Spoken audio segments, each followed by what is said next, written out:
আচ্ছা দেখো, লাস্ট দিন আমরা এই পর্যন্ত বলছিলাম না যে আকরিককে তুমি অনেকগুলা পদ্ধতিতে আকরিকের ঘনীকরণ করতে পারো। যেটার মধ্যে আকরিকের ঘনীকরণের মধ্যে কয়েকটা প্রক্রিয়া হচ্ছে আমার হাইড্রোলাইটিক পদ্ধতি, চুম্বকীয় পৃথকীকরণ, ফেনা ভাসমান, রাসায়নিক পদ্ধতি। এবার আমরা জাস্ট এই প্রক্রিয়াগুলো সম্পর্কে জানবো এখান থেকে। চুম্বকীয়, ফেনা, রসায়ন এগুলো হচ্ছে ইম্পর্টেন্ট, সিকিউতে মাঝে মাঝে দিয়ে দেয় বাট চান্স অনেক কম। দেখো, হাইড্রোলাইটিক এই পদ্ধতি সাধারণত ব্যবহৃত হয় অক্সাইড আকরিকের ক্ষেত্রে। এইগুলাই তোমাকে এমসিকিউতে দিবে যে হাইড্রোলাইটিক পদ্ধতি সাধারণত কোন আকরিকের ক্ষেত্রে ব্যবহৃত হয়। অক্সাইড আকরিক মানে যে যৌগের বা যে মূলের আকরিক গুলোর সাথে অক্সাইড আছে। অক্সাইড আকরিকের কণাগুলো ভারী হয় আর এদের অপদ্রব্যকে তুলনামূলক আছে, এটা তো দেখাইছিলাম এই পদ্ধতিতে এটি কম্পমান হেরানো খাঁজকাটা টেবিল আছে, এটা দেখাইছি। ফেনা ভাসমান, ফ্রথ ফ্লোটেশন মেথড, এটা একটু মজার আছে। এই পদ্ধতিতে সালফাইড আকরিক গুলোকে ঘনীকরণ করা হয়। কোন আকরিক গুলোকে? মূলত যে আকরিক গুলোর সাথে মূলত সালফেট থাকে আর কি, সালফাইড থাকে, সালফার থাকে আর কি, মূলত ওই আকরিক গুলোকে। সালফাইড আকরিকে ঘনীকরণ করা হয় একটি বড় ট্যাঙ্কে। আকরিক নিয়ে এর মধ্যে পানি দেওয়া হয়, তারপর এর মধ্যে অল্প তাপ করে তেল যোগ করা হয়। এরপর এই মিশ্রণের মধ্যে বায়ু প্রবাহ চালনা করলে সালফাইড আকরিক গুলো তেলে দ্রবীভূত হয় এবং ফেনা আকারে ভেসে ওঠে। ফেনা সহ আকরিক পৃথক করে নেওয়া হয় এবং খনিজ মূল পাত্রের তলায় পড়ে থাকে। এটা কাইন্ড অফ না অদক্ষেপ বিক্রিয়া টাইপ। তুমি দেখো, ফার্স্টে কি করলো, এটা বড় ট্যাঙ্কে আকরিক নিয়ে এর মধ্যে পানি দিছে, তারপর এর মধ্যে অল্প পরিমাণ তেল যোগ করছে, তারপর মিশ্রণের মধ্যে বায়ু প্রবাহ চালনা করছে। বায়ু প্রবাহ চালনার ফলে কি হয় বলতো, যেগুলো অবশ্যই যেগুলা হালকা আছে, হম, যে হালকা যে পদার্থগুলো ওগুলা তীব্র। আর যেহেতু তেল তেল অ্যাড করছে, কেন মূলত তেল তেল আর পানি কিন্তু দুই ঘনত্বের জিনিস। তেলের ঘনত্ব অনেক অনেক বেশি পানির তুলনায়, দুইটা কখনো মিক্স হয় না। এই দুইটাকে দিছে যেন যে এলিমেন্টস গুলো যে একসাথে আছে সেগুলোকে যেন আলাদা করতে পারে। অল্প পরিমাণ তেল যোগ করা হয়েছে, এরপর এই মিশ্রণের মধ্যে বায়ু প্রবাহ চালনা করছে, যার ফলে সালফাইড আকরিক গুলো তেলে দ্রবীভূত হয় এবং ফেনা আকারে ভেসে ওঠে।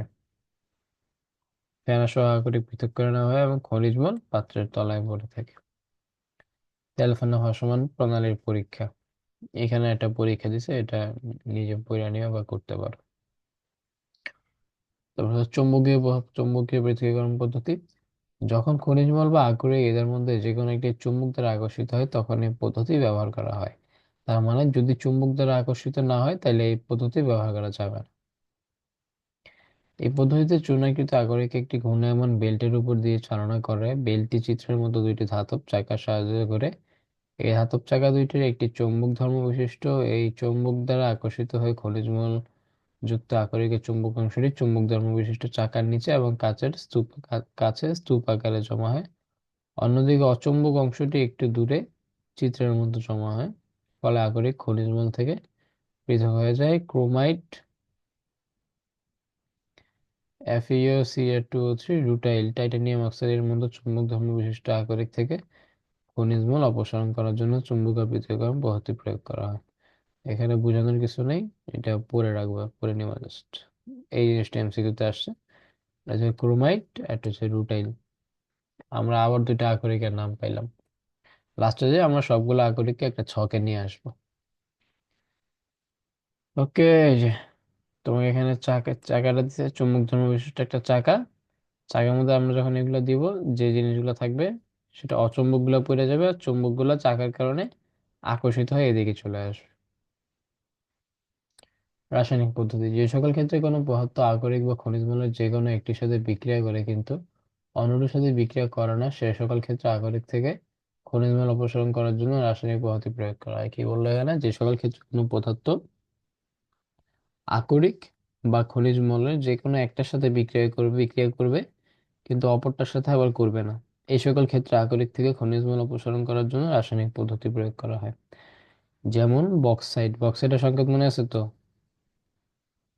Al2O3 × 2S2O।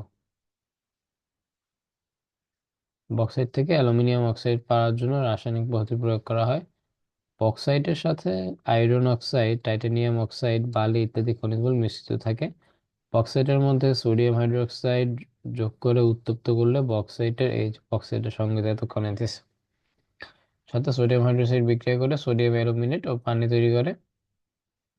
গরম সোডিয়াম অ্যালুমিনেটকে পানির সাথে বিক্রিয়া করালে অ্যালুমিনিয়াম হাইড্রোক্সাইড এবং সোডিয়াম হাইড্রোক্সাইড উৎপন্ন হয়। সোডিয়াম হাইড্রোক্সাইড পানিতে দ্রবীভূত থাকে এবং অ্যালুমিনিয়াম হাইড্রোক্সাইড পাতের নিচে তলানি আকারে অধঃক্ষেপিত। অ্যালুমিনিয়াম হাইড্রোক্সাইডকে পৃথক করে এনে 1100 ডিগ্রি সেলসিয়াস তাপমাত্রা উত্তপ্ত করলে বিশুদ্ধ অ্যালুমিনিয়াম অক্সাইড এবং পানি উৎপন্ন হয়।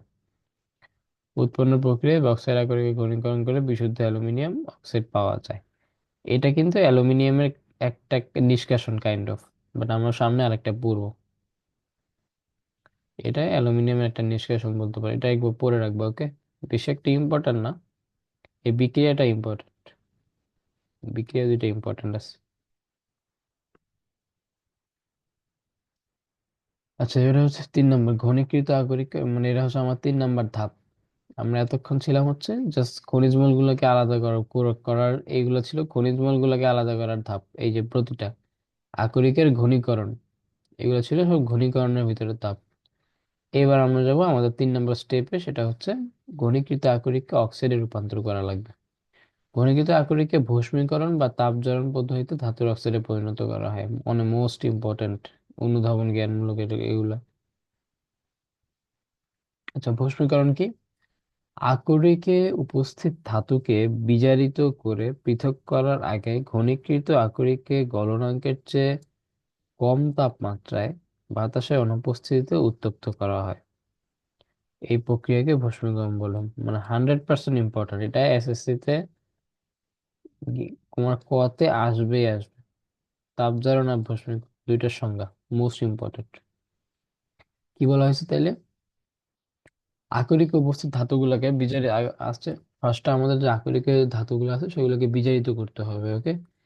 বিজারিত করলাম, বিজারিত করে পৃথক করার আগে ঘনীকৃত আকরিককে, আমরা তো আগের স্টেপে আকরিক ঘনীকরণ করছি, আকরিক যে ঘনীকরণটা ছিল, ঘনীকৃত আকরিককে গলনাঙ্কের চেয়ে কম তাপমাত্রা, এটা হচ্ছে মোস্ট, যেখানে পেঁচালটা লাগে, যে গলনাঙ্কের চেয়ে কম তাপমাত্রায় বাতাসের অনুপস্থিতিতে, এই দুইটা হচ্ছে আমার মোস্ট ইম্পর্টেন্ট ডিটেলস।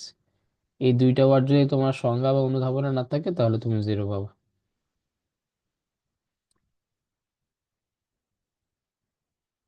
কি বললাম? এটা হচ্ছে গলনাঙ্কের চেয়ে কম তাপমাত্রা, আর এটা হচ্ছে বাতাসের অনুপস্থিতিতে উত্তপ্ত করা, এই প্রক্রিয়াকে ভস্মীকরণ বলে। ভস্মীকরণের ফলে আকরিক থেকে পানি সহ কার্বনেট, বাইকার্বনেট, হাইড্রোক্সাইড জাতীয় কিছু অপদ্রব্য, কার্বন ডাই অক্সাইড কিংবা পানি সহ দ্রবীভূত হয়। এই সকল অপদ্রব্য দূর না করলে পরবর্তীতে এগুলো দূর করা কঠিন।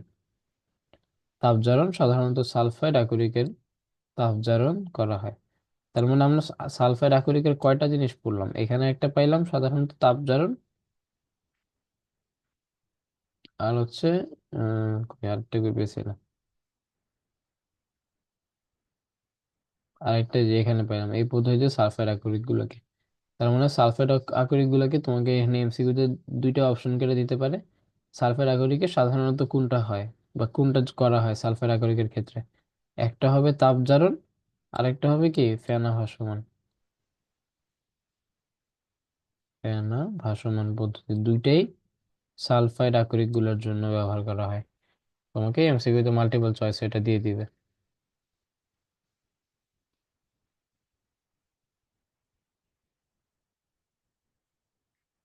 আচ্ছা, সালফাইড আগরিক গুলোকে গলনাঙ্কের চেয়ে কম তাপমাত্রায় বাতাসের উপস্থিতিতে, পার্থক্য হচ্ছে এখানে দেখো, এটা কি ছিল? গলনাঙ্কের চেয়ে কম তাপমাত্রায় বাতাসের অনুপস্থিতিতে, এটা হচ্ছে গলনাঙ্কের চেয়ে কম তাপমাত্রায় বাতাসের উপস্থিতিতে উত্তপ্ত করা হয়।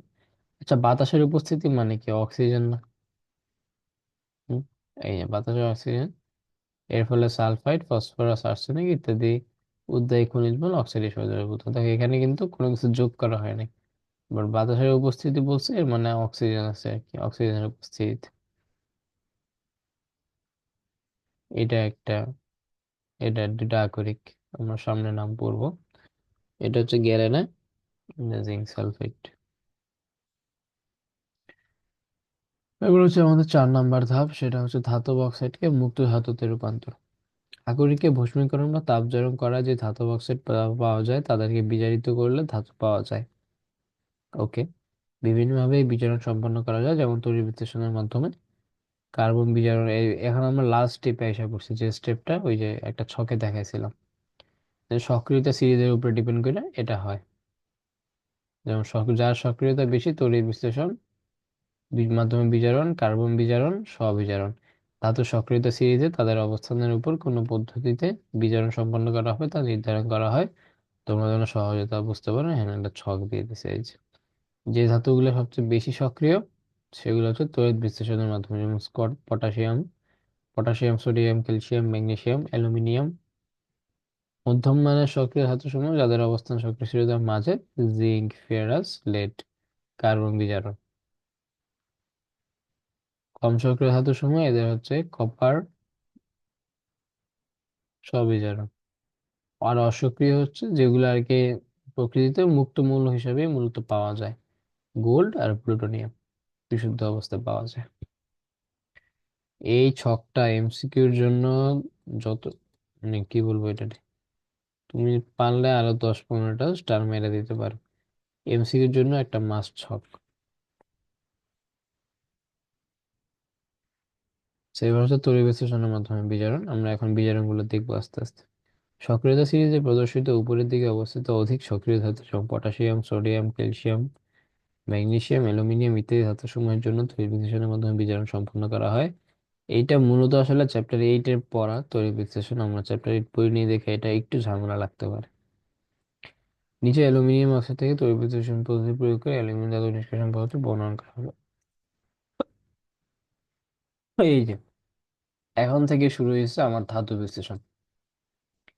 এই বিশ্লেষণগুলো আমি তোমাকে সবগুলো একসাথে পড়াবো, আলাদা আলাদা করে পড়াবো না। থাকুক, এটা জাস্ট মাথায় রাখো এতটুকু যে তড়িৎ বিশ্লেষণের মাধ্যমে হয়। প্রতিটা ধাতুর আমি একসাথে টানা পড়াবো। কার্বন বিজারণ। ধাতব অক্সাইডের সাথে কার্বনকে উত্তপ্ত করে ধাতু নিষ্কাশন করা হয়। ধাতব অক্সাইডের সাথে কার্বনকে উত্তপ্ত করে ধাতু নিষ্কাশন করা হয়। খেয়াল করছো এখানে কি কি বলছে? ধাতব অক্সাইড। কারণ ধাতব অক্সাইড না হলে কার্বন বিক্রিয়া করবে কার সাথে? যেমন জিঙ্ক অক্সাইড থেকে জিঙ্ক ধাতু, ফেরাস অক্সাইড থেকে ফেরাস ধাতু, লেড অক্সাইড থেকে লেড ধাতু, কিংবা কপার অক্সাইড থেকে কপার ধাতুকে এই পদ্ধতিতে নিষ্কাশন করা হয়। এই পদ্ধতিকে বলা হয় কার্বন বিজারণ পদ্ধতি। সক্রিয়তা সিরিজে প্রদর্শিত মধ্যম মানের সক্রিয় ধাতুর সময় এই পদ্ধতিতে বিজারণ ঘটানো হয়। এবার হচ্ছে স্ববিজারণ। সক্রিয়তা সিরিজে অবস্থিত নিচের দিকে অবস্থিত কম সক্রিয় ধাতু যেমন কপার, এজি, সিলভার ধাতুসমূহ অক্সাইডের ক্ষেত্রে কোনো বিজারক যোগ না করে শুধু উত্তপ্ত করে বিজারণ ঘটানো হয়। উদাহরণ হিসেবে মার্কারিকে এভাবে বিজারিত করা হয়। তার মানে ওদেরকে আসলে কোনো কিছু যোগ করতে হবে না, জাস্ট বায়ুর উপস্থিতিতে ওদেরকে উত্তপ্ত করলেই ওরা আলাদা হয়ে যায়।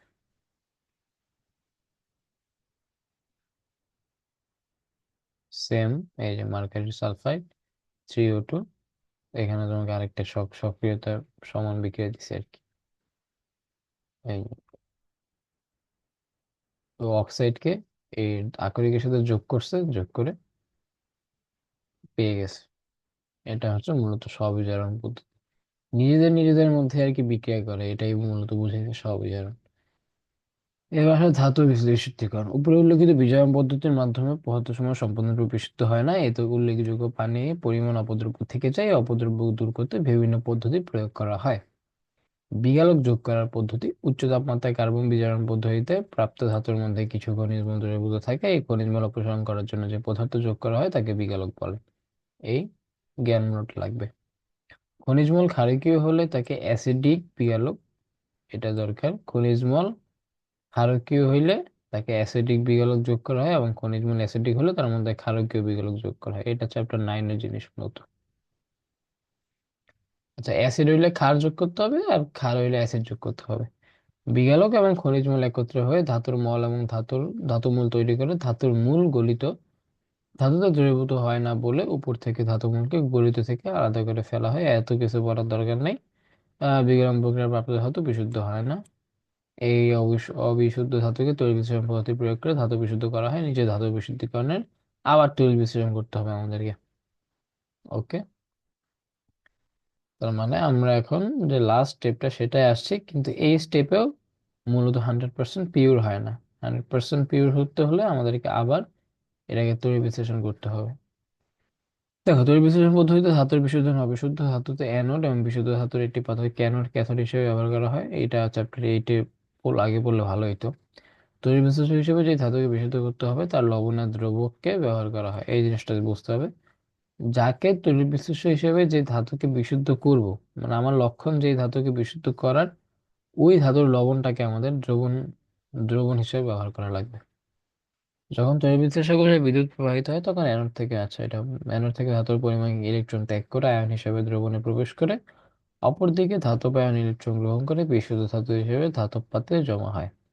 তড়িৎ বিশ্লেষণ পদ্ধতিতে কপার ধাতু ও অন্যান্য ধাতু বিশোধন করা হয়। নিচে তড়িৎ বিশ্লেষণ পদ্ধতিতে কপার ধাতু বিশ্লেষণ করা হলো। এটাও এখন পড়বো না, আমরা সবগুলা একসাথে পড়বো। আচ্ছা, এই যে তোমাকে এখানে আকরিকের একটা ছক দিয়ে দিছি।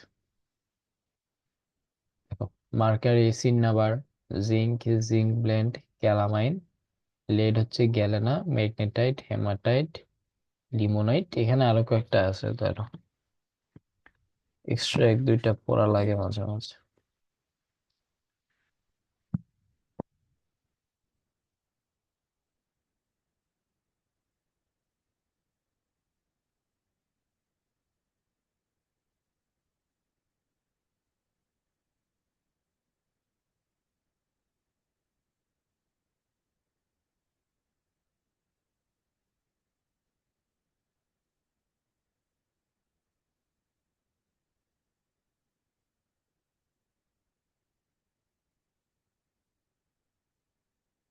সোডিয়ামের এখানে আসলে সোডিয়ামের গুলো দেয় নাই, সোডিয়ামের মাত্র একটা দিয়েছে, সোডিয়ামের চারটা আছে। সোডিয়ামের সাগর, আমাকে শীটটা আমি দিয়ে, শীটের পিডিএফ আজকে দিয়ে দেবো। সোডিয়ামের সাগরের পানি, সোডিয়াম ক্লোরাইড আছে। তারপর সিলে, হ্যাঁ, মিলিসল পেপার, মিলিসল্ট, হ্যাঁ হ্যাঁ, সরি সিলিসল পেপার, সিলিসল পেপার, এটা হচ্ছে সোডিয়ামের আর একটা আকরিক, এটার নাম হচ্ছে সোডিয়াম নাইট্রেট।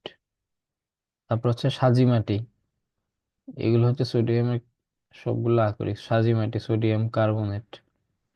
তারপর হচ্ছে সোহাগা, এগুলা মূলত পুরান বইয়ে ছিল, বাট দেখা গেছে যে নতুন বছরে এগুলো আসছে। তোমার চাইলে মুখস্থ করতে পারো।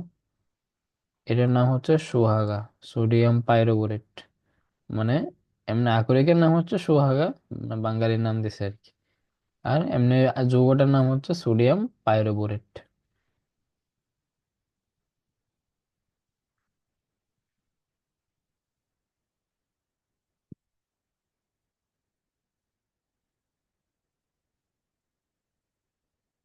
তারপরে এখানে অ্যালুমিনিয়ামের একটা দিছে, অ্যালুমিনিয়ামের আরেকটা আছে। যদি অ্যালুমিনিয়ামের পানিকে বাদ দিয়ে দিই তাহলে যেটা বাকি থাকে এটা কিন্তু অ্যালুমিনিয়ামের একটা আকরিক, এটার নাম হচ্ছে কোরাডা, Al2O3, এইটার নাম হচ্ছে কোরাডা, এটাকে কোরাডা বলে। ক্যালসিয়ামের চুনাপাথর, গ্যালেনা, কপার পাইরাইটস, কপারের কয়টা, হ্যাঁ কপার পাইরাইটস আর চালকোসাইট। চালকোসাইট এই দুইটা অনেক ইম্পর্টেন্ট, কপার পাইরাইটস আর চালকোসাইট। এই দুইটার সাথে জিঙ্কেরটা মিক্স করে ফেলো না, একটা জিঙ্ক ব্লেন্ড হচ্ছে জিঙ্ক সালফাইড, আর চালকোসাইড হচ্ছে copper sulphide.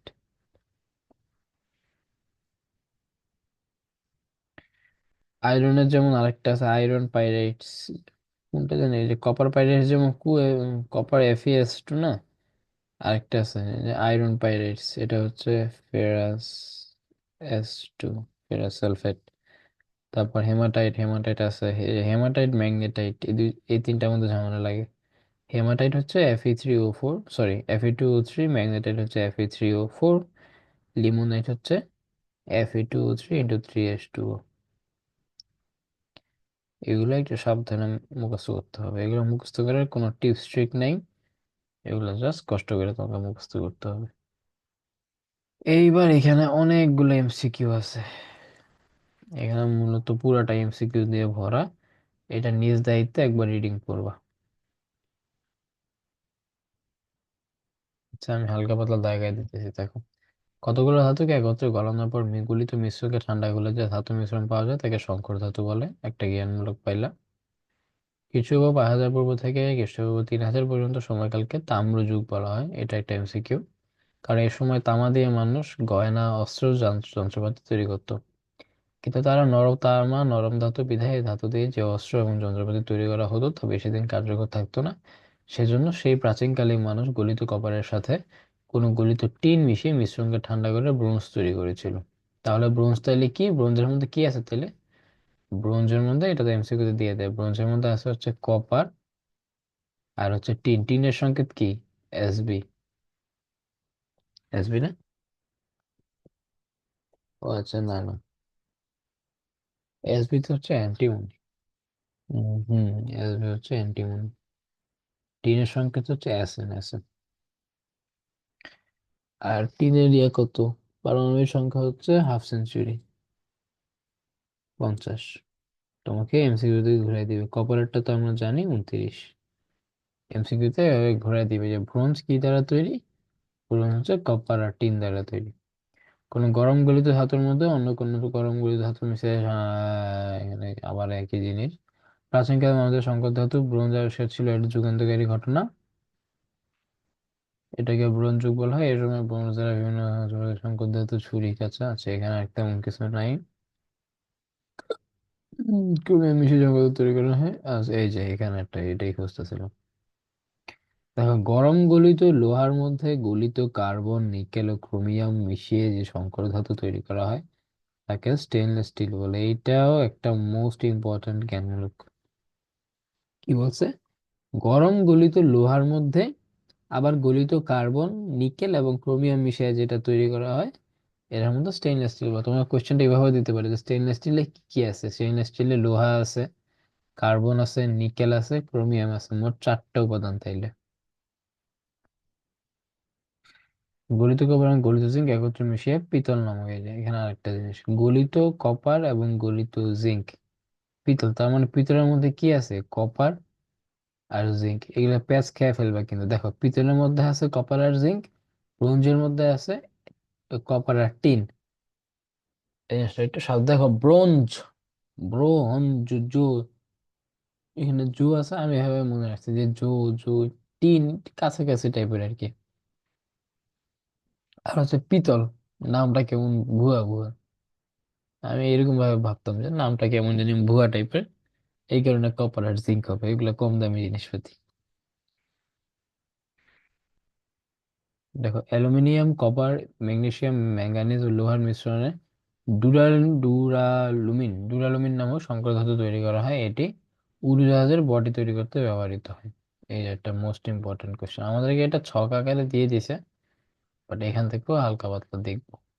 Aluminium, copper, aluminium, copper, magnesium, manganese ও লোহা, এই পাঁচটার মিশ্রণে ডুরালুমিন নামক সংকর তৈরি হয়। কি ডুরালুমিন? এটার কোনো সংকেত আমার জানা নেই, সংকেত নাই তো। মিশ্রণে ডুরালুমিন নামক একটা সংকর ধাতু তৈরি হয়। এটা উড়োজাহাজের বডি, মানে আমাদের যে প্লেন, এটার বডি হিসেবে ব্যবহার করা হয়। এইটা একটা মোস্ট ইম্পর্টেন্ট, এইটা এমসিকিউ তে আসবে আসবে। কি আসবে আমি তাও বলে দিই। সবগুলোই আসার সম্ভাবনা আছে, বেশি আসে হচ্ছে এই যে ব্যবহারগুলো। তোমাকে ডাইরেক্ট এভাবে কোশ্চেন করবে যে ছুরি কি দ্বারা তৈরি। তোমাকে অপশনে দিবে পিতল, কাঁসা, ডুরালুমিন, অথবা দিবে স্টেনলেস স্টিল। তুমি যদি পিতল দাও তাহলে মারা। অবশ্যই অ্যান্সার এখানে যেটা আছে তোমাকে অবশ্যই সেটা দিতে হবে। এই ব্যবহারগুলো থেকে সবচেয়ে বেশি কোশ্চেন আসে। এই যে ব্যবহার, এটা থেকে মোস্ট ইম্পর্টেন্ট কোশ্চেন আসে। আর সবচেয়ে বেশি আসে কোনগুলো জানো? যেগুলো হচ্ছে অবভিয়াস, যেগুলো মানুষ ভুল করে। যেমন ছুরি, ছুরি কিন্তু দুই জায়গায় আছে এখানে। তারপর হচ্ছে কাঁচি, কাঁটা চামচ, ঘড়ির স্প্রিং, এটা দরকার নেই। কৃষি যন্ত্রপাতি, যে জিনিসগুলো মানুষ সহজে ভুল করে ওই জিনিসগুলো এখানে আছে, বেশিরভাগ দিবে তোমাকে। অলংকার, কলকা বাজার বিয়ারিং, বৈদ্যুতিক সুইচ, ডেকচি, এটা বেশি একটা আসবে না। এই যে থালা, গ্লাস, উড়োজাহাজের বডি, বাইসাইকেল পার্টসটা অনেকবার আসছে। এই যে অলংকার, অলংকার, ডেন্টিস্ট, মুদ্রা, ইলেকট্রনিক্স, এটা লাগে না আমাদের। আর আর একটা ইম্পর্টেন্ট জিনিস হচ্ছে এই যে এই পার্সেন্টেজ গুলা, এগুলা হচ্ছে মাস্ট, এগুলা হচ্ছে একবারে ফরজ। মরিচাহীন মানে লোহা, মরিচাহীন ইস্পাত অথবা স্টেনলেস স্টিলের লোহা 74, ক্রোমিয়াম 18, নিকেল 8। পিতল বা ব্রাশ, পিতলের আরেক নাম কি ব্রাশ, এটাও একটা মোস্ট ইম্পর্টেন্ট। পিতলের অপর নাম কি এটা আসে, পিতলের অপর নাম হচ্ছে ব্রাশ। পিতলে কপার 65%, জিঙ্কে কপার জিঙ্ক সরি পিতলের মধ্যে কপার হচ্ছে 65%, জিঙ্ক হচ্ছে 35%। কাঁসা, কাঁসার অপর নাম হচ্ছে ব্রোঞ্জ, এমসিকিউতে আসে কাঁসা ব্রোঞ্জ। এটার মধ্যে হচ্ছে কপার 90%, এটার মধ্যে হচ্ছে টিন 10%। ডুরালুমিন, ডুরালুমিনে অ্যালুমিনিয়াম 95%, কপার 4%, ম্যাগনেসিয়াম, ম্যাগনেসিয়াম এবং লোহা তিনটা মিলে হচ্ছে 1%। সবগুলো কিন্তু 100% হয় যোগ করলে।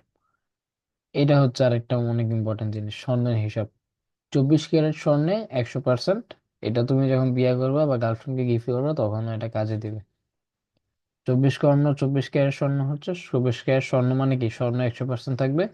22 ক্যারেট স্বর্ণ মানে হচ্ছে স্বর্ণ থাকবে 87.5%, কপার থাকবে 12.5%।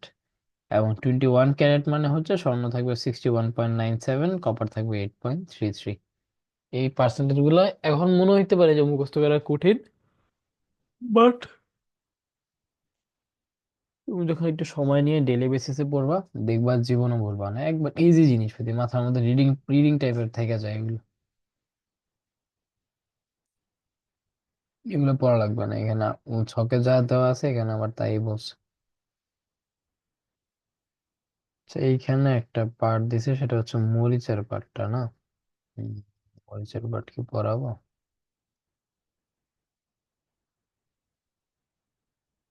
আচ্ছা, মরিচের পার্টটা নিজে থেকে পড়ে নিও, এটা থেকে তেমন কিছু আসে না কখনো, অনুধাবন দিলেও দিতে পারে। এখানে যেমন এই যে সালফাইড বা চালকোসাইড, কিউপ্রাস অক্সাইড, এখানে তোমাকে মরিচের কাহিনী বলছে। এটা পড়ো, নিজে থেকে পড়ে নিও, পড়ে না বুঝলে ভাইকে বললো যে ভাই বুঝতেছি না। এগুলো মুখস্থ করা লাগবে, কোনো বাধ্যবাধকতা নাই। এই বিক্রিয়াগুলো দেখে কঠিন লাগতে পারে, এগুলো বিক্রিয়াও না, জাস্ট ভাঙছে আর কি, ভাঙছে আর জোরে লাগাইছে। দেখা কঠিন লাগতে পারে, এগুলো মুখস্থ করার কিছু না। এই সংকেতটা মনে রাখবো জাস্ট, মরিচিকা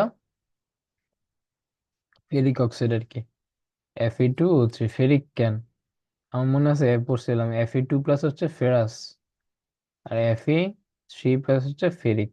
এখানে কি 3, তাহলে এটার নাম হচ্ছে ferric oxide, ferric oxide into 3H2O। এই সংকেতটা এমসিকিউতে দিয়ে দিবে, বা এটা কতেও দেয়, এটা এমনকি কতেও দেয় যে মরিচের সংকেত লিখো, Fe2O3 ইন্টু NH2O, NH2 অথবা 3H2O, এখানে কোনটা দিয়েছে? NH2O, Fe2O3 ইন্টু NH2O এটা দিবা। এরপর কি ধাতু ক্ষয়রোধের উপায়, এটা চ্যাপ্টার 8 এর পড়া। ইলেকট্রোস্কোপিং এটা রাখবে না। গ্যালভানাইজিং চ্যাপ্টার 8, এটাও চ্যাপ্টার 8। আচ্ছা, এটা আসে আমেরিকায় যে কপার ব্যবহৃত হয় সেই কপারের প্রায় 21% কপার পুনঃ প্রক্রিয়াজাতের মাধ্যমে তৈরি করা হয়। ইউরোপে যে অ্যালুমিনিয়াম ব্যবহৃত হয় সেই অ্যালুমিনিয়ামের 60% অ্যালুমিনিয়াম পুনঃ প্রক্রিয়াজাতকরণের মাধ্যমে তৈরি করা হয়। এইটাও এমসিকিউতে আসছে বিগত বছরে, আসার সম্ভাবনা অনেক বেশি। এখানে পুনঃ প্রক্রিয়াজাতকরণের একটা সংজ্ঞা বলছে, এই সংজ্ঞা আমরা চ্যাপ্টার 8 থেকেই পড়ে আসছি, যে রিসাইকেলের সংজ্ঞা কি, পরিত্যক্ত ধাতু থেকে আবার ব্যবহারযোগ্য ধাতু পরিণত করার প্রক্রিয়া হচ্ছে রিসাইকেল অথবা পুনঃ প্রক্রিয়াজাতকরণ। এবার আমাকে খনিজ ধাতুর কিছু কাহিনী বলছে, সালফারের। দেখো, এটা হচ্ছে চ্যাপ্টারের মোস্ট ইম্পর্টেন্ট কোয়েশ্চেন। এই চ্যাপ্টারে তোমার ধাতুর নিষ্কাশন যতবার আসছে, এই যে সালফার থেকে সালফিউরিক অ্যাসিড, সালফারের ব্যবহার তো আসে না, সালফারের নিষ্কাশন, আর হচ্ছে এই সালফিউরিক অ্যাসিড স্পর্শ পদ্ধতি, এই দুইটা এই চ্যাপ্টারে দ্য মোস্ট ইম্পর্টেন্ট কোয়েশ্চেন, সবচেয়ে বেশি বার। এমনকি ধাতু নিষ্কাশনের থেকেও বেশি এটা বেশিবার বোর্ডে আসছে। আর একবারে ইজি, মানে লিটারালি পুরো একটা ইজি, এতটা ইজি বিশ্বাস করতে পারবো না, জাস্ট মানে মাথার মধ্যে চাপ ছাড়া জিনিসটা পড়বো একবারে ফ্লোহীন ভাবে। বইয়ে বইয়ে যেটা দেওয়া আছে এটা 100% রাইট, আর আমরা পরীক্ষার খাতায় বইটাই লিখবো। বইটা একবার পারফেক্ট, বাকি নিষ্কাশন যেগুলো আছে ওগুলা বইয়ে সুন্দর করে দেওয়া নেই, ওগুলো আমি নোট করাই দিব। বাট এই যে খনিজ ধাতু সালফারের পার্টটা বই অনেক সুন্দরভাবে দেওয়া আছে, আর বইয়েরটাই লেখাটা আমি ভালো মনে করি। দেখো, খনি থেকে মূলত যে অধাতু সমূহকে পাওয়া যায় তাদেরকে খনিজ অধাতু বলা হয়। সালফার একটি খনিজ অধাতু এবং খনি থেকে সালফার সংগ্রহ করা হয়। সালফার সালফার হলুদ বর্ণের পদার্থ। সালফারের খনি মাটির অনেক নিচে থাকে। ফ্রাস পদ্ধতিতে সালফারের খনি থেকে সালফারকে নিষ্কাশন করা হয়।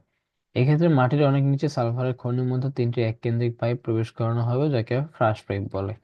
তার মানে এখানে ফার্স্টে আমাদেরকে সালফারের একটা বৈশিষ্ট্য বললো, যে সালফার হচ্ছে হলুদ বর্ণের পদার্থ, ওর কালার হচ্ছে হলুদ, আর এটা খনির মাটির অনেক নিচে থাকে। সালফার কিন্তু নিষ্কাশন করার প্রক্রিয়া, এই নিষ্কাশন প্রক্রিয়াটার নাম হচ্ছে ফ্রাস পদ্ধতি। কি পদ্ধতি? ফ্রাস পদ্ধতি। আচ্ছা, এবার এখান থেকে নিষ্কাশন শুরু। প্রথমে করাটা কি, সালফারের যে খনি থাকে খনির মধ্যে তিনটা এককেন্দ্রিক পাইপ প্রবেশ করে। এককেন্দ্রিক পাইপগুলোকে ফ্রাস পাইপ বলা হয়। আচ্ছা, এরপর সালফারের গলনাঙ্ক হচ্ছে 115°C। চ্যাপ্টার 2 তে দেওয়া আছে 119°C। এটা নিয়ে গ্যাঞ্জাম আছে, তুমি যে কোনো একটা লিখলে হবে। 115 লিখলে ভালো এই কোশ্চেন অ্যান্সারের ক্ষেত্রে। সালফারের গলনাঙ্ক 115°C তাপমাত্রায় গলে যায়। এই জন্য, যেহেতু সালফারের গলনাঙ্ক 115, এটা কিন্তু মানে মানুষের রিচেবল গলনাঙ্ক। অনেক এমন পদার্থ আছে যেগুলোর গলনাঙ্ক মানুষ রিচ করতে পারে না, যেমন লবণ, সোডিয়াম ক্লোরাইডের গলনাঙ্ক অনেক বেশি, 1500°C। এটা ওই পর্যায়ে পৌঁছানো অনেক কষ্টকর, বাট সালফারটা 115, বেশি না কিন্তু।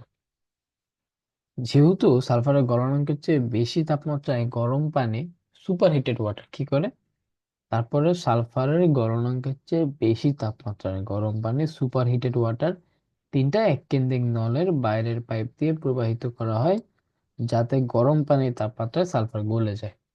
দেখো চিত্রটা খেয়াল করো, এখানে সালফার আছে, হলুদ বর্ণের সালফার। সালফারের ধারণকারী শিলা, আকরিক বা যেটাই বলো না কেন। দেখো তিনটা এককেন্দ্রিক পাইপ প্রবেশ করছে, এই একটা পাইপ, এই একটা পাইপ, পুরাটা একটা পাইপ। ওকে, এই তিনটা পাইপ প্রবেশ করছে। প্রবেশ করানোর পরে এই দিক দিয়ে সুপার হিটেড ওয়াটার, মানে যেটা সালফারের গলনাঙ্ক থেকে বেশি, এরকম একটা গরম পানি প্রবেশ করছে। করানোর ফলে সালফারটাকে গলায় ফেলছে। এবার দেখি গলানোর পরে কি করছে। তা আমরা জানি এক বায়ুমণ্ডলের চাপে পানির স্ফুটনাঙ্ক 100°C, কিন্তু চাপ বাড়লে স্ফুটনাঙ্ক বৃদ্ধি পায়, এটা আমাদের লেখার প্রয়োজন নেই পরীক্ষা খাতে। করাটা কি, অতিরিক্ত চাপে 100°C থেকে 374°C তাপমাত্রার মধ্যবর্তী যে কোনো তাপমাত্রার পানিকে সুপার হিটেড ওয়াটার বলে।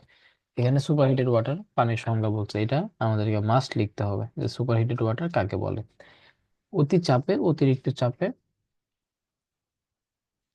অতিরিক্ত চাপে 100°C, এই যে অতিরিক্ত চাপে 100°C থেকে 374°C তাপমাত্রার মধ্যবর্তী যে কোনো তাপমাত্রার পানিকে সুপার হিটেড ওয়াটার বলে। এইবার সবচেয়ে ভিতরের পাইপ দিয়ে 20 থেকে বায়ুমণ্ডলীয় চাপের বাতাস প্রবাহ প্রবাহ করা হয়। সবচেয়ে ভিতরের পাইপ মানে যেটা এই যে সব থেকে বাইরে আছে, এই পাইপটা দিয়ে কি করবে, 20 থেকে 22 বায়ুমণ্ডলীয় চাপ, তার মানে অ্যাটমসফিয়ারিক প্রেসার, 20 থেকে 22 চাপ বাতাস প্রবাহিত করবে। এবার দেখো, একদিকে কিন্তু আমরা এদিক দিয়ে গরম পানি দিতেই আছি কনস্ট্যান্টলি, একদিকে গরম পানি দিতেছি, আবার আরেক দিক দিয়ে এদিকে বায়ু দিতেছি। এই দুইটার ফলে হবেটা কি, একদিকে পাইপ দিয়ে গরম পানি, আর একদিকে আমরা সবচেয়ে ভিতরের পাইপ দিয়ে বাতাস প্রবাহ করছি, এর ফলে হবেটা কি, গলিত যে পাইপটা আছে না, সেইটা এখানে একটা চাপ, এটা একটা ফিজিক্সের ফেনোমেনা আছে, এটাকে বায়ন্সি প্রবণতাও বলা হয়। যে হয়টা কি, এখানে একটা চাপের তারতম্য সৃষ্টি হবে, যার ফলে এখানে যে ভ্যাকুয়াম আছে না, ভ্যাকুয়ামের কারণে সালফারটা এদিক দিয়ে উপরে চলে আসবে, এদিক দিয়ে উপরে এসে সালফার এই পাইপ দিয়ে আবার বের হয়ে যাবে। এভাবে মূলত আমাদের সালফার নিষ্কাশন করা হয়। এই যে গরম পানির চাপে সবচেয়ে ভিতরের পাইপ দিয়ে বাতাসের চাপে গলিত সালফার মাঝের পাইপ দিয়ে মাটির উপরে উঠে এবং বাইরের পাত্রে জমা হয় এবং বাইরে এসে জমা হবে। ওকে, কঠিন কিছু না, একবার ইজি। আমি আবার সামারি করে দিতেছি, দেখো জাস্ট কথাগুলো, কি পয়েন্ট গুলো মনে রাখবা। সালফার একটা হলুদ হলুদ বর্ণের পদার্থ। ফ্রাস পদ্ধতিতে সালফার খনি থেকে সালফারকে নিষ্কাশন করা হয়। প্রথমে করেটাকে ফার্স্ট স্টেপ হচ্ছে সালফারের খনির মধ্যে তিনটা এককেন্দ্রিক পাইপ প্রবেশ করা হয়, যে পাইপগুলোর নাম হচ্ছে ফ্রাশ পাইপ। সালফারের গলনাঙ্ক আমরা জানি 115°C। এর ফলে করাটা কি, সালফারের খনির ভিতরে আমার সুপার হিটেড ওয়াটার দিতে হবে। সুপার হিটেড ওয়াটার কি? সুপার হিটেড ওয়াটার হচ্ছে একটা পানি যেটাকে অতিরিক্ত চাপে 100°C থেকে 374°C পর্যন্ত তাপমাত্রায় মধ্যবর্তী যে কোনো পানিকে সুপার হিটেড ওয়াটার বলে। এই সুপার হিটেড ওয়াটার করাটা কি, এই কিন্দিং নলের বাইরের পাইপ দিয়ে প্রবাহিত করে দেয়, যাতে এই সালফারটা যে কঠিন অবস্থায় আছে সেটা যেন তরল অবস্থা অথবা গলিত হয়ে যায়। এরপরে যে সবচেয়ে যে বাইরের পাইপটা আছে সেটার মধ্যে 20 থেকে 22 বায়ুমণ্ডলীয় চাপের বাতাস প্রবাহিত করা হয় একদিকে। এবার দেখো এবার কি হইলো, আমি একদিক দিয়ে পানি কন্টিনিউয়াসলি গরম পানি দিতেছি সুপার হিটেড ওয়াটার, আর একদিক দিয়ে আমি বায়ু প্রবাহ করতেছি কত, 20 থেকে 22 ATM, যার ফলে একটা চাপের তারতম্য হবে এবং সেই সালফারটা আছে সেটা গলিত সালফারটা মাঝের যে পাইপ আছে মাঝের পাইপ দিয়ে উপরে উঠে আসে এবং বাইরের পাত্রে জমা হয়। এটাই হচ্ছে সালফারের নিষ্কাশন। অনেক ইজি, পানির মতো সহজ। এখানে সালফারের ব্যবহার বলছে, এটা নিজে পড়ে নিও। এটা থেকে তেমন কিছু আসে না, বাট তোমাকে ইয়াতে দিয়ে দিতে পারে, গতে না ঘতে দিতে পারে যে সালফার তত্ত্ব নিষ্কাশন ও এবং দুইটি ব্যবহার লিখ। এখান থেকে তিনটা ব্যবহার আছে, তিনটা ব্যবহার বলে নিও। ইজি ব্যবহার।